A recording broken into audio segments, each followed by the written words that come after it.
دوستوں کے جلوہ میں مسکرا رہے تھے۔ سونیا بھابھی بھی بہت اچھی لگ رہی تھی اور داور بھائی بھی۔ ارم فروزی فراق میں جھانکتی ہوئی ادھر ادھر گھوم رہی تھی۔ اصولاً اسے بھی وہیں ہونا چاہیے تھا، مگر وہ ایسی ذہنی حالت میں نہ تھی کہ وہ 2 قدم بھی آگے کو چل پاتی۔ سو بے دم سی ایک آخری نشست پر گری ہوئی تھی۔ بے حیا، بے حیا، بے حیا۔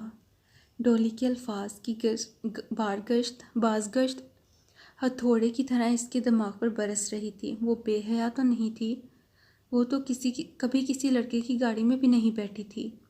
اس سے تو یہ غلطی پہلی دفعہ ہوئی تھی۔ پھر سوچ کر دماغ پھٹا جا رہا تھا۔ وہ آدھے فنکشن کے بعد ہی طبیعت خراب کا بہانہ کر کے چلی آئی تھی۔